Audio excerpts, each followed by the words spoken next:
नमस्कार।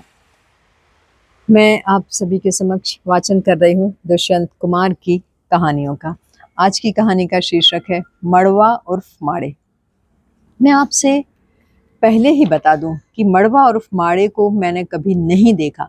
देखता भी कहाँ से, जब मैंने इस दुनिया में कदम रखा, माड़े दुनिया से कूच कर चुके थे। मगर बहुत सी ऐसी वस्तुएं होती हैं जिन्हें हम कभी देख नहीं पाते, पर सुन सुनाकर ही इसके विषय में इतने अभ्यस्त हो जाते हैं कि एक आत्मीय और पहचानेपन का सा अनुभव होने लगता है। बिल्कुल यही बात हुई। आप यकीन कीजिए, जिस दिन से मैंने बोलना सुनना शुरू किया, उसी दिन से मड़वा और माड़े की कहानी कान में पढ़ना शुरू हुई और वही सिलसिला आज तक चल रहा है। माड़े कोई बहुत असाधारण व्यक्ति नहीं था। लंबा छरहरा शरीर, काला रंग, पतला मुंह, तेज चमकदार आंखें, मुख पर व्यक्तित्व की सी छाप, वृद्धत्व की सी छाप, कोम से कहार। वह हमारे घरों का पानी भरा करता था। घुटनों तक लुंगी बांधे, छाती तक की बनियान पहने और हाथ में बाल्टी का घड़ा लिए वह गांव और जंगल में घूमता फिरता था। यही उसका शौक था और यही उसकी आदत। जंगल में उसने भिन्न भिन्न स्थानों पर दसियों नादें गाड़ रखी थी। गर्मियों के मौसम में जब डहर, तालाब और पोखरों का पानी सूख जाता, माणे उन नादों में पानी भरना शुरू कर देता। माड़े उन नादों में पानी भरना शुरू कर देता। उधर दोपहर खूब तप रही होती, उधर वह पानी ढोने में व्यस्त होता। जानवर उससे इतने परच गए थे कि उसकी उपस्थिति में उन्हें आभास ही नहीं होता था।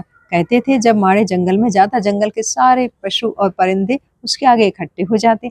जंगल में बीसियों घड़े पानी ढोने के बाद माड़े को लोगों के घरों का भी पानी भरना पड़ता था, मगर उसके चेहरे पर कभी किसी ने थकावट के चिन्ह नहीं देखे। ऐसा लगता था जैसे वह कोई अत्यंत पुनीत कार्य करके लौटा हो, जिसके संतोष के फल स्वरूप वह प्रसन्न है। कुएं पर बैठकर उसकी चुहलबाजियां शुरू हो जाती, हर आने जाने वालों से छेड़छाड़, हर पानी भरने वाले से मजाक।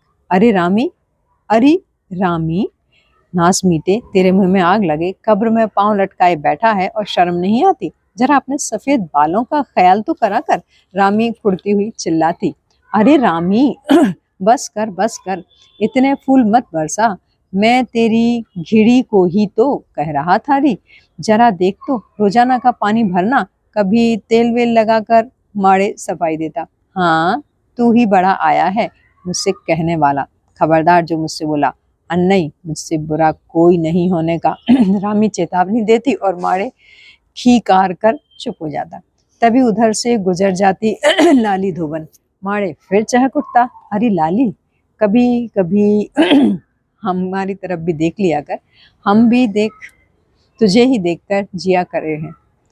कल मुहे कभी तो चुप्पी साध लिया कर। ये तो देख ये तो देख लिए कर कि कोई क्या लगे है तेरा। मैं तो तेरी चाची। अरे, तो मैं कब और कुछ कह रहा, मगर चाची देख लेना, मेरे मरने पर कितनी चूड़ियां बिछुए उतरेंगे, कितने घरों में रोआ पीटी होगी। हाय हाय मच जाएगी चाची, हाय हाय। चाची हाय हाय क्यों माड़े, हाय हाय। और तभी कोई आवाज माड़े को पुकार लेती। माड़े पानी का घड़ा उठाकर हवेलियों में चला जाता। अगले दिन फिर वही कुआं, वही चुहल, वही दिल लगी। ना कोई शिकवा ना शिकायत। वही रामी फिर पूछती, माड़े बड़ा हार रहा है, कुछ खाने पीने को नहीं मिलता क्या? वही माड़े उत्तर देता, कहाँ रामी, भला बिना घरवाली के भी कोई जीवन है? अब तू ही देख, तू ना होती तो गंगू इतना मुटियाता झूमता। अरे नास मीते, रामी अपने पति की बात सुनकर भुनभुनाती, तू किसी की का कभी होगा भी या नहीं? तेरा क्या खाते हैं? नहीं रामी, देख, मैं तो यह कह रहा था कि आखिर आदमी की खातिर औरत ही करती है। पर खैर, तू बुरा मानती तो मैं भी हवेली में जाता हूँ, किसी चौधरन को ही पिघलाऊंगा। घड़ा उठाकर माड़े हवेली में आता और पाँव में कुछ ना कुछ लेके ही मारता। खाने पीने की बहुत बढ़िया तरकीबें उसे याद थीं। ताई गुलाबी से एक दिन माड़े ने एक गिलास दूध की फरियाद की। ताई मुकर गई तो माड़े ने बात नोट कर ली। 5-7 दिन बाद माड़े फिर हवेली में पहुंचा। ताई गुलाबी बैठी थी। माड़े ने कहा, चौधरन जी, अब काहे की चौधरन रही हो, जो बस नाम ही नाम रह गया है इस नवादे का। अन्नई कभी इस गांव में आते जाते राही भी बैठकर चिलम तमाकू और 4 रोटी पाते थे। अब तो अमलहारी ही नहीं रही। क्या हुआ घीवर, क्या बात हो गई? अजी बात ही क्या है, वो तो रतनगढ़ के ब्राह्मण 2 घंटे से बाहर बैठा है, कोई उसकी बात तक पूछने वाला नहीं है। अब तक कोई और जमाना होता तो दूध से नहा गया होता। मैंने बेचारे को 2 चुल्लू पानी पिलाया तो आशीष देने लगा और माड़े घड़े रखकर चल दिया। ताई ने मिन्नत के स्वर को रोका। अजी, ये तो बड़ा बुरा हुआ, तुमने पहले से क्यों नहीं बताया? भला आन गांव का आदमी जाने क्या संदेश लेकर आया है, सोचता क्या रहेगा। देख, ये एक गिलास दूध देते आइए उसे। अरे चौधरन जी, मुझे इस वक्त फुर्सत कहाँ। माड़े ने थोड़ा नखरा किया और मलाईदार हांडिया का दूध लेकर 2 कदम चला और वहीं बैठकर पी लिया। ताई गुलाबी हंसते हंसते लोटपोट हो गई और माड़े मूछों की मलाई पहुंचता बाहर चला गया। खाने पीने की बात दूसरी थी, पर पेट भरने के लिए जीने वालों में से वह नहीं था। कोई साधु महात्मा आ जाता तो माड़े ने संकोच अपना भोजन उसे दे देता। हर इतवार वह घड़ी 2 घड़ी आटा मांगकर साधुओं को गंगा के किनारे पहुंचाना और हर मंगलवार को आटा इकट्ठा कर चींटियों और मछलियों की दावत करना उसके लिए आवश्यक था। बरसात में जब नदियां भारी होती, वह किनारे पर जा बैठता और आने जाने वालों को मुफ्त इस पार से उस पार पहुंचाया करता। इलाके के सारे मंगते साधु और चोर उससे परिचित थे और 1-2 बार उससे उसके हाथ की चिलम भी पी चुके थे। आगतों को माड़े भगवान की तरह मानता था। औरतें पूछती तो कहता, आज भगवान आए हैं री, ला कुछ आटा दाल दे दे। बरसात के बाद खाली समय में अकेला फावड़ा उठाकर रास्तों की मरम्मत करने में लग जाता। खोदता, मिट्टी धोता और दूर दूर तक रास्ते ठीक कर डालता। कुछ लोग उसके इस पुरुषार्थ पर आश्चर्य करते और कुछ उसे सनकी बताते। औरतें 4 बात कह लें, आदमी 4 गाली दे लें, माड़े को कभी शिकायत नहीं होती। अपने संबंध में कभी किसी ने उसे परेशान होते या लड़ते झगड़ते नहीं देखा था। लेकिन इतना विनीत माड़े कहीं कहीं बहुत खूंखार भी हो जाता। एक बार की बात है, पास के गांव जसपुर से लौट रहा था। गांव के जंगल से उसने कुछ चमारों को यह कहते हुए सुना, इन चौधराइयों की साड़ियां खींच लो, इनके खेत को खड़े काट लो। तो माड़े के शरीर में आग लग गई। माड़े भला यह कैसे बर्दाश्त कर सकता था कि उसके जमींदारों की इज्जत पर जो उसके भाई बाप थे कोई हाथ डाले या उनकी शान में कुछ कहे। झगड़ा यह था कि बाड़ी कपास का खेत जो चमारों ने बोया था पर था जमींदारों का, उसी की कटाई पर बात चल रही थी। जोश में कुछ जवान लोगों ने यह बात कह दी थी कि माड़े ने आओ देखा न ताओ 10 आदमियों के दल में घुसकर लाठी चलाना शुरू कर दी। उसे ऐसा लगा कि चौधरा ने 2 घंटे तक बराबर लाठी चलती रही, मगर बाहरे माड़े अकेले ने 4 आदमियों को चुठैल कर दिया। 6 भाग गए। गांव में जब यह खबर पहुंची तो सारा गांव लाठी लेकर माड़े की मदद करने पहुंचा, पर तब तक माड़े मैदान मार चुका था और खून से लथपथ जमीन पर बेहोश पड़ा था। बाद में जब लोगों की लड़ाई की असलियत मालूम हुई तो माड़े की इज्जत और बढ़ गई। लाठी का ही नहीं, माड़े ढप और होली, आल्हा, पटे और गदके का भी उस्ताद था। होली का मौसम आता तो माड़े को लोग पकड़ ले जाते, ढप बजाते और सुनाने के लिए कहते। कभी कभी पड़ोसी गांव में होली या ढप बजाने का पटे गदके का मुकाबला पड़ जाता तो माड़े ही गांव की इज्जत रखता। लोग कहते कि उसकी उंगली ढप पर इतनी तेज से बजती कोई चलती दिखाई देती है कि बस आवाज ही गमकती रहती है। यही हाल उसके पटेबाजी में था। जब गांव में सुल्ताना ने डकैती डाली तो माड़े चिलम भरने की फिक्र में हुक्का ताजा किए बैठा था। 8-9 बजे होंगे। बंदूकों की फायर और आदमियों की भागदौड़ ने माड़े पर यह प्रकट कर दिया कि डकैत आ गए हैं। माड़े ने अपना हुक्का और घर से 4 ओढ़नी ली, सीधा ताई गुलबी की हवेली में पहुंचा। जमींदारों ने घर की सारी औरतें पहले ही घर छोड़ छोड़कर जंगल में भाग गई थी। केवल बाबू महेंद्र सिंह की नवविवाहिता बहू महीन सी साड़ी पहने एक कोने में दुबकी डरी सहमी सी बैठी थी। माड़े ने जाकर उसे ढाढ़स बंधाया और जल्दी ही एक ओढ़नी पहनने और ओढ़ने को दी।